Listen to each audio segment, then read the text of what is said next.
Comme je te le disais, lorsque l'on t'annonce une RMPP à 1,7%, il ne s'agit pas d'une augmentation de 1,7% de ton salaire. La seule obligation de l'employeur est de respecter notre convention collective. Pour le reste, en ce qui concerne les promotions, les points de compétence au-delà des 20%, les mesures catégorielles et les mesures générales de salaire, il n'a aucune obligation.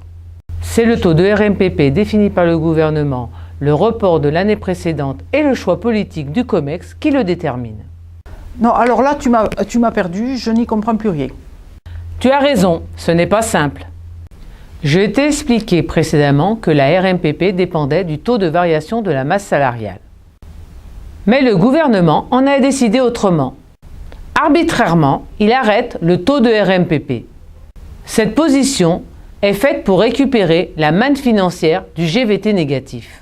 Ce taux de RMPP n'est pas à proprement dit ce qui va définir les mesures salariales en cours. Tu comprendras mieux avec l'exemple que je vais te présenter. En 2017, nous avons eu une revalorisation de la valeur du point de 0,5% à compter du 1er mai 2017. Pour 2018, il faut donc ajouter le montant pour la période qui n'a pas donné lieu à une augmentation de salaire, soit la période du 1er janvier au 30 avril 2017. C'est donc le taux de report de l'année N-1 sur l'année N. Une fois le taux de report soustrait de la RMPP, il nous reste le taux que nous pouvons utiliser pour les mesures salariales, individuelles et catégorielles.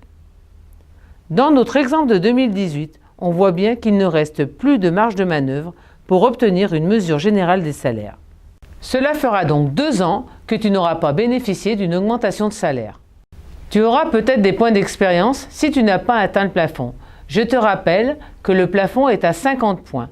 À raison de 2 points par an, au bout de 25 ans, tu auras atteint ce plafond. Comme nous avons à peu près 42 ans de travail à effectuer, cela veut dire que pendant 15 ou 20 ans, tu n'auras pas de points d'expérience.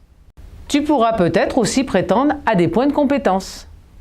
Ah oui, j'en ai eu il y a 2 ans, mais ça faisait 6 ans que je n'en avais pas eu. Et oui, ces points sont aléatoires, donc pas systématiques chaque année.